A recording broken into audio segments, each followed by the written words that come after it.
napadam Sloveniju. Stop!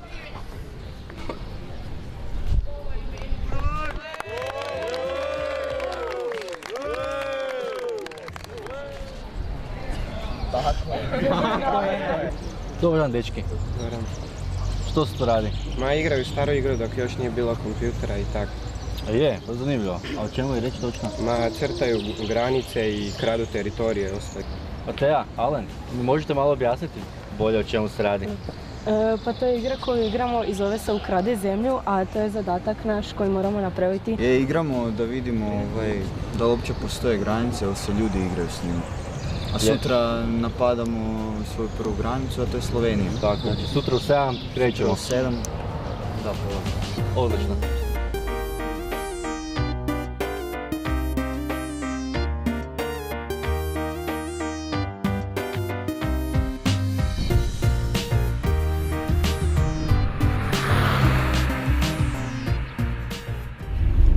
Evo sad baš napuštamo Hrvatsku, to je naš stari granični prijelaz.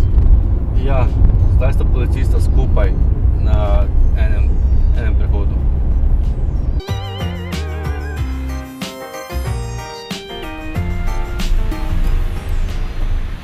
Dobar dan, granična kontrola, molim vas dokumente. Hvala. Molim vas, recite mi tko je Španić Davor? Davor je iza mene. Vi ste Španić Davor? Ja sam Davor. Mi smo učenici druge gimnazije Varaždin i istražujemo što se događa s granicama u Europi. Pa ako imate vremena, postavili bismo vam nekoliko pitanja. Naravno, nema problema, izvolite.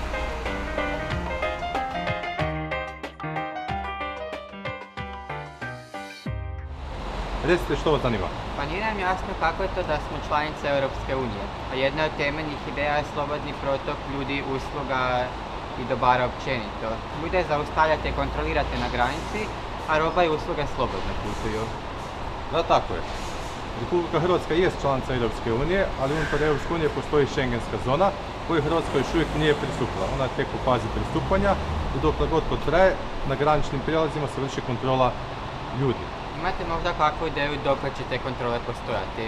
Te kontrole će tako dugo postojati dok Hrvatska ne uđe u Schengensku zonu, nakon toga će se ova granica ukinuti. Ukoliko nas vi kontrolirate ovdje, što onda rade vaši kolege iz Slovenije? Oni nas opet kontroliraju ili? Tako, znači mi kontroliramo u našim bazama, a nakon toga kolege iz Republike Slovenije iste osobe kontroliraju u svojim bazama. Evo pitanje za vas. Zašto dvostruka kontrola?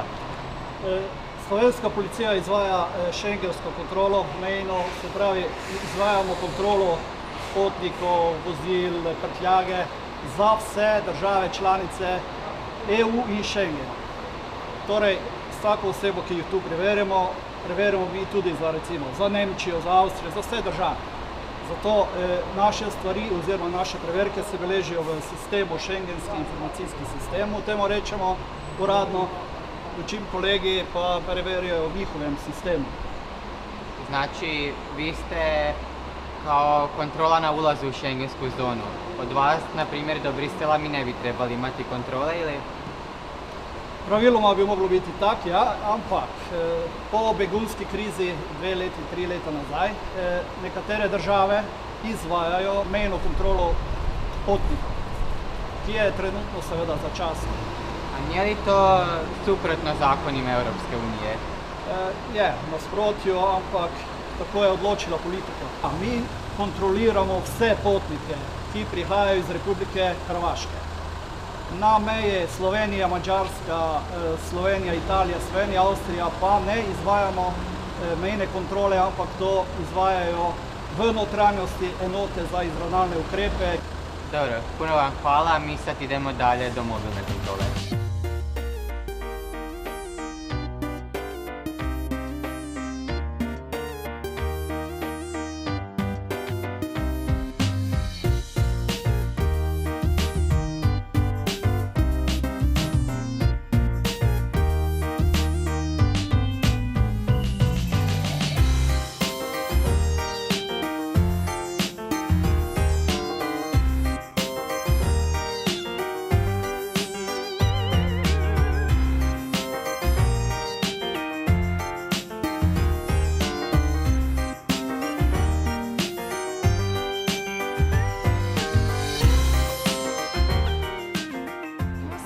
pitanje, zašto ste nas tu zaustavili na autocesti?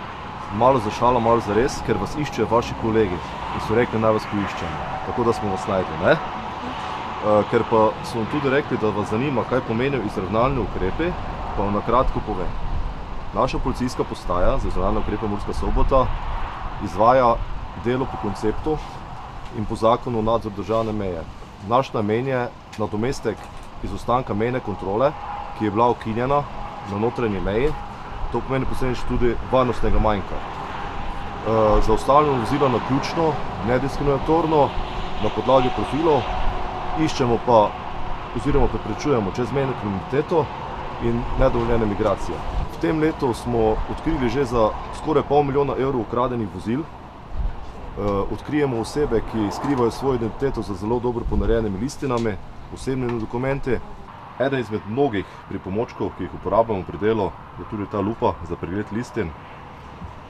V pari sekundah, največ minute ugotovimo, če je listina ponarejena ali pa pristna. Kot pomoč uporabljamo to vozilo, ki stoji za nama. V njej imamo vse povezave, opremo, ki so nam pripomoček pri delu.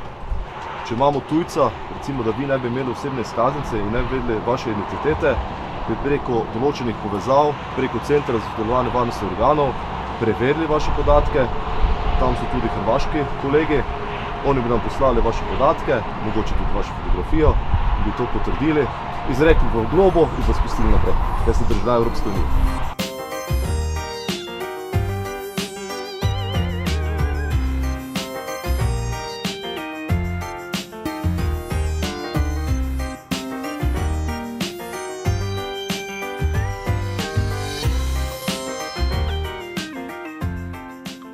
Rekli su nam da ste ovdje iz 4 države. Znači li to da međusobno surađujete, koordinirate jedni druge i međusobno razmjenjujete informacije? Točno tako. Tu v Centru za sodelovanje varnostnih organov sodelujemo policisti 4 držav, Slovenije, Avstrije, Mađarske in Hrvaške. Naš namen je krepitev čezmejnega policijskega sodelovanja, preprečevanje čezmejne kriminalitete in ilegalnih migracij ter sodelovanje z drugimi centri za policijsko sodelovanje v Evropski uniji, kako tudi izven nje. Što se događa recimo ako kriminalac bježi iz jedne države u drugu? Policajac ne smije ići u drugu državu, ali ni oružje, zar ne? Načeloma ne, lahko pa v primeru, ko gre za čezmejno policijsko sodelovanje.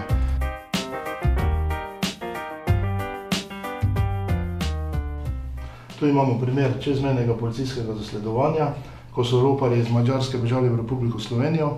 Na posnetku je razvidno, da so mađarski policisti zasledovali roparje tudi v Slovenijo. Tukaj so se jim pridružili slovenski policisti, ko smo jih skupaj prijeli in aretirali. V tem primeru je bila ključna vloga tega Centra za policijsko sodelovanje, saj je vse izmenjava informacij med slovenskimi in mađarskimi policisti potekalo preko tega centra. In v takih primerih mora biti ta izmenjava informacij hitra in natančna.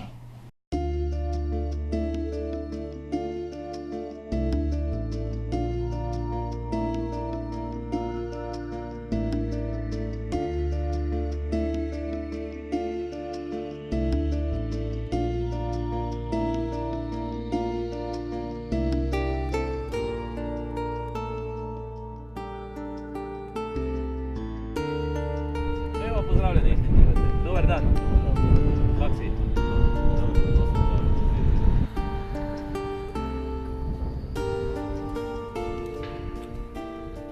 Stojimo na granici koja nekada nije bilo jer smo bili u zajedničkoj državi i sad ta granica dijeli ljude, a s obzirom na bodljikavu žicu možemo reći da ona sječe i ljude, države, parcele i kuće. Ja, dobro ste postavili to vprašanje. Res tukaj nikoli ni bilo prave meje.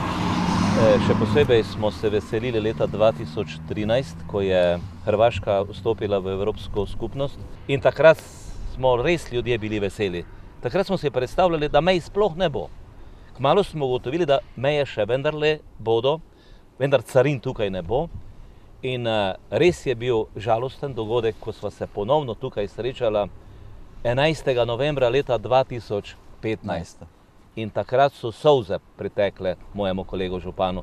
Razvoj situacije koji je doveo do toga da se odjednom tu postavio počela pojavljivati žica i to žica koja je u svakom slučaju ovako na pogled izgledala vrlo opasno, dakle ta bodljikava žica govori o jednom razvoju situacije koji je loš za ovaj suživot ljudi tu, koji je loš u smislu nekakve budućnosti i nekakvog optimizma u ono što smo nas dvojica svakako u ovom trenutku kad smo tu zajedno se veselili, pretpostavili da će to doći, samo je bilo pitanje vremena kad će to doći.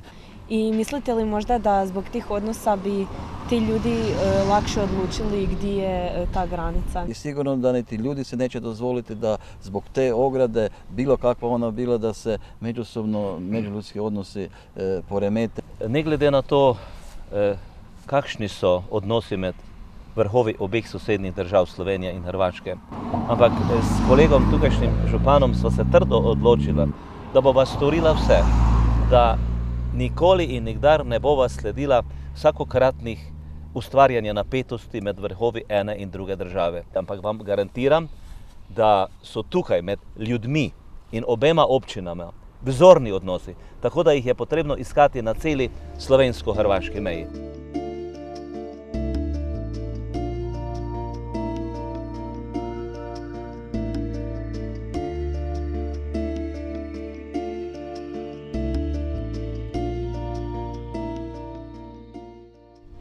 Nema nikoga doma?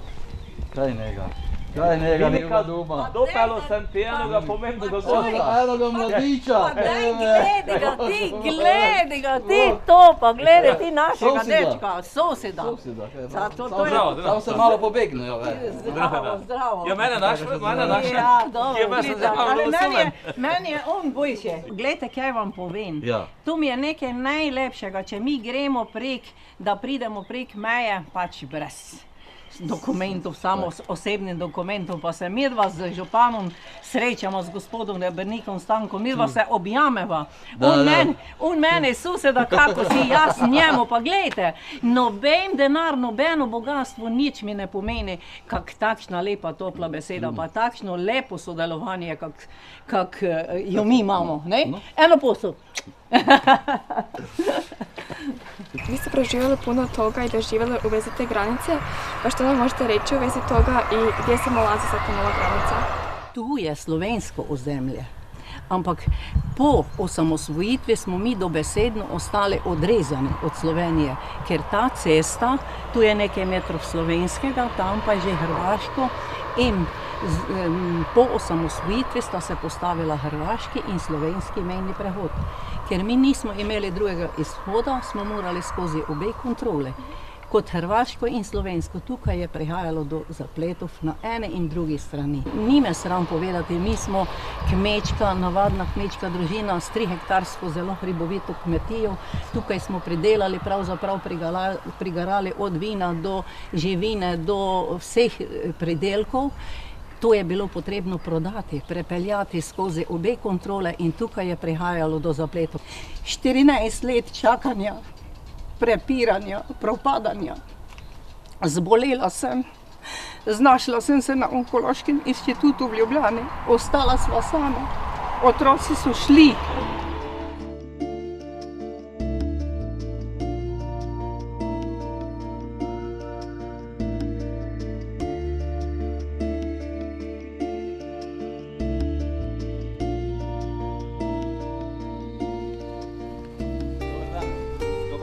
To pa so naši gimnazijci iz Varaždina, evo. Lijep pozdrav, dobrodošli. Hvala. Možete nam molim vas reći gdje je tu granica?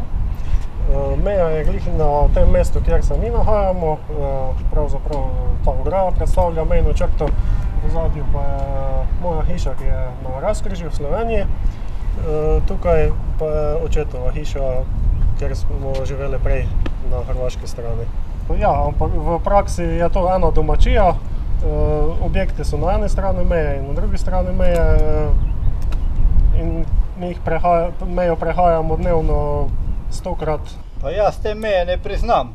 To mejo so napravili političari. To je umjetno. A oni v Brislu, oni si ruke manejo, sneg bude, kak bude, a njih ne zanima, kaj bomo ti obični ljudi, kak bomo mi tu živjeli. Pa Ljubljana sugerira tak napravite, pa se Zagrebom posvadijo, pa tak jednostavno ping-pong igrajo, a mi tu moramo se prilagođavati, ali imamo jednu sreću. Imamo jako dobre odnose sa tu Pomurjem, sa Raskrižjem, sa ovim županom i sa svim žiteljima i normalno u Štrigovi. Isto, fenomenalne odnose imamo, tako nekih velikih problema nemamo, ali u praksi ta granica je složena da političari imaju dobre plaće, dobre jednostavno stolice, fotelje, a mi moramo tu živjeti.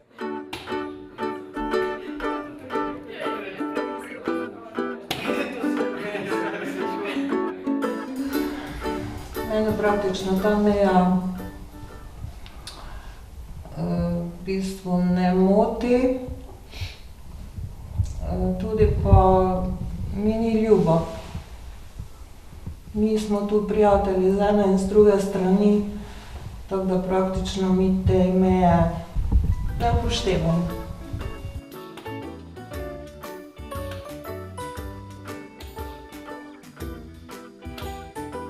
Res pa sem igral pikado za slovensko reprezentanco v bullshooterjev, ker sem igral za Top Gun Granteša, smo bili parkrat oziroma 4-krat evropski prvaki. Od leta 1994 pa do 2004 pa sem redno igral za hrvaško reprezentanco in tudi nastopal za evropsko reprezentanco v Ameriki. Za koga nastupate ili bi nastupali? Za hrvaško reprezentanco, ker sem normalno, naša hiša je na toj strani, na Hrvaški, in imam hrvaške dokumente, tako da bi nastopil za hrvaško reprezentanco, kot sem tudi 10 let nastopil za Hrvaško. A sin? On pa bi za slovensko, ja. Kojoj državi pripada vino? Enostavno, vino je dobro, bilo je tudi že nagrajeno v Londonu pa v Parizu in vsi so zadovoljni, ker vino je tudi užitek pa hrana.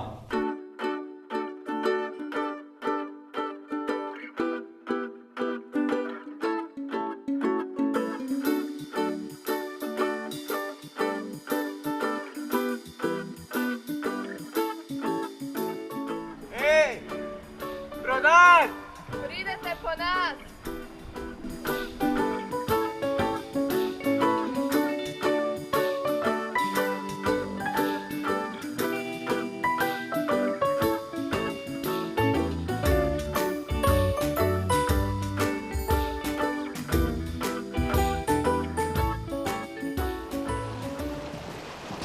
Dobar dan.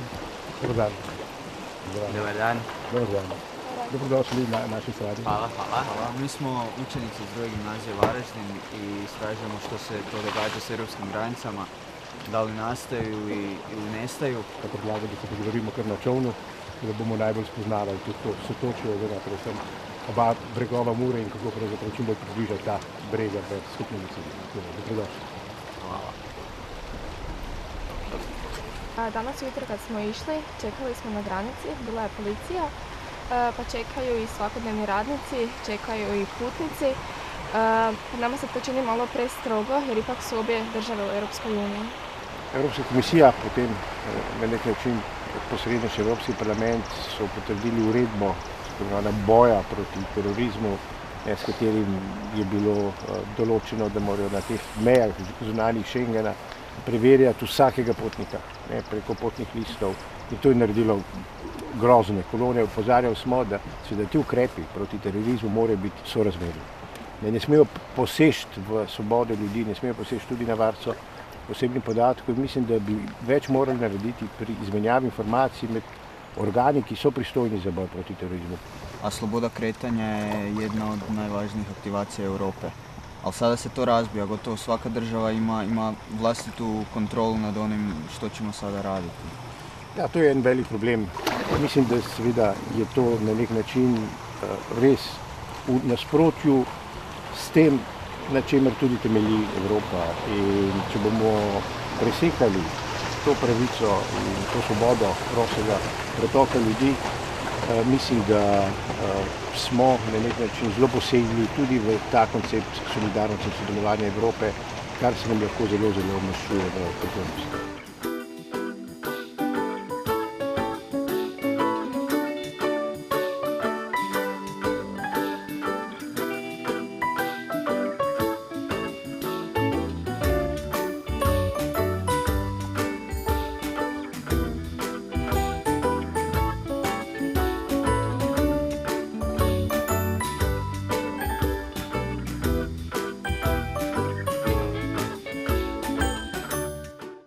Hvala vam i štete da nije bilo i našeg poslanika. Ja, tudi meni je žal, ampak pridite v Bruselj in ga boste srečali v živo.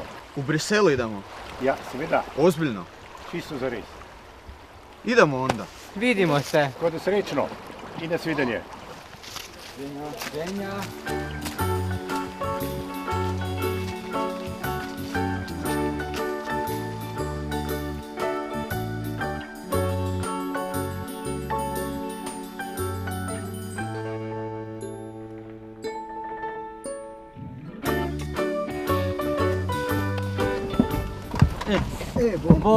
Bog. Kaj, ste se umorili, kak je bilo? Super je bilo, stvarno. Je? Da, odlično. Puno. Je, lepo. Ste kaj naučili novog? Jesmo, puno toga. Je, idemo u Brisel. A daj ne zezaj. Stvarno idemo? Da. U Brisel? Da, u Brisel idemo. Mi? Da. Druga gimnazija? Da, druga gimnazija idemo. Pozval nas je gospodin Šoltes da vidimo parlament malo. Aha.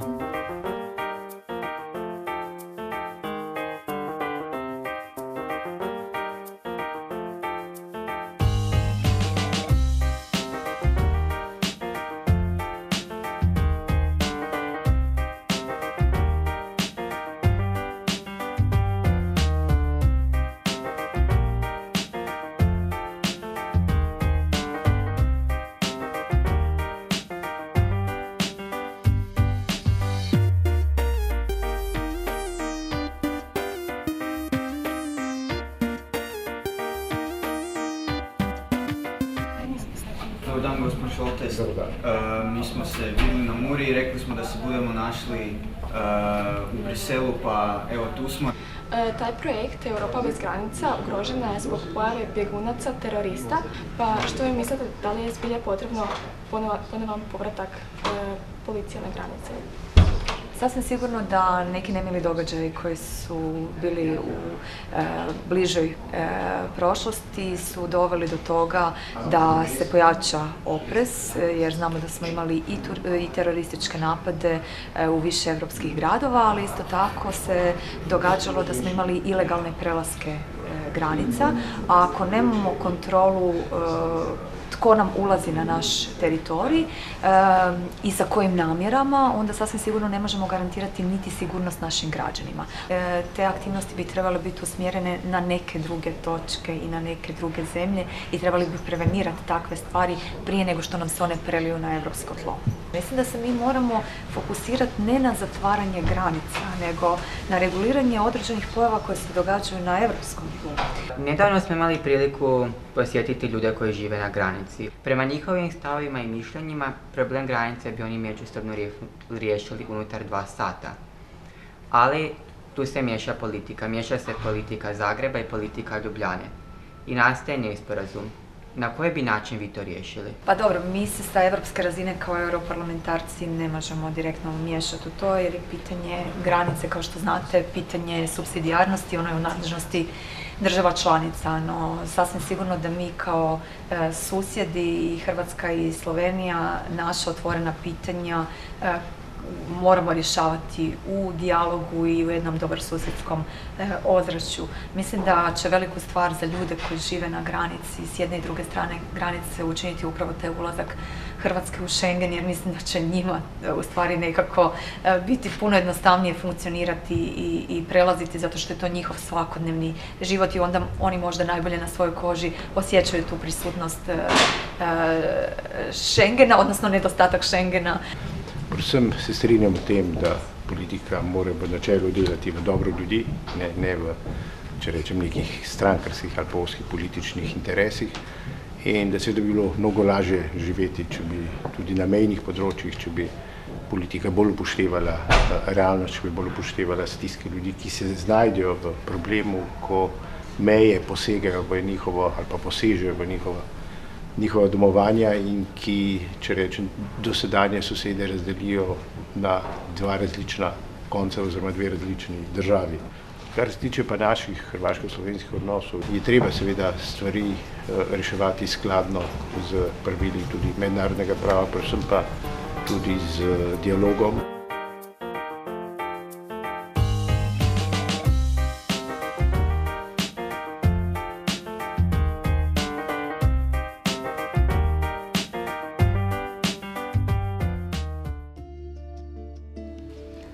Moje mišljenje o granicama se promijenilo.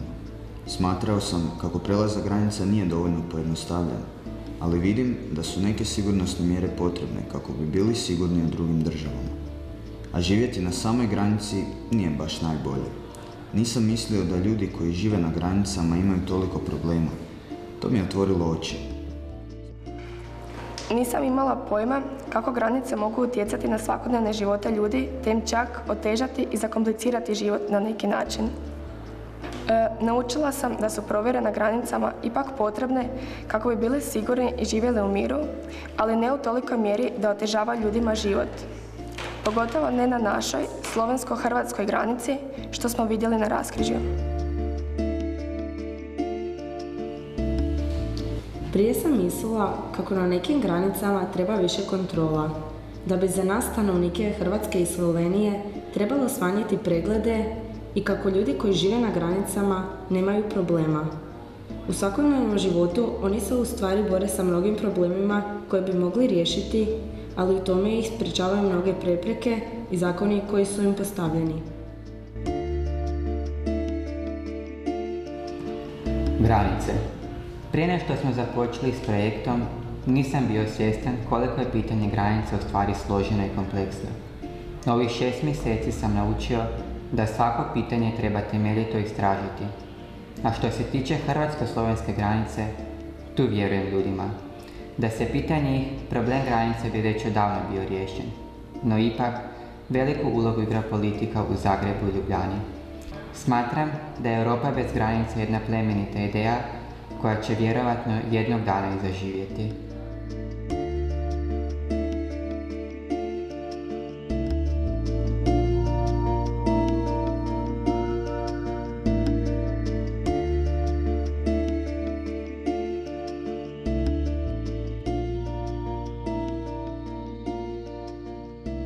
Hoćemo još jednu igru Ukradi zemlju?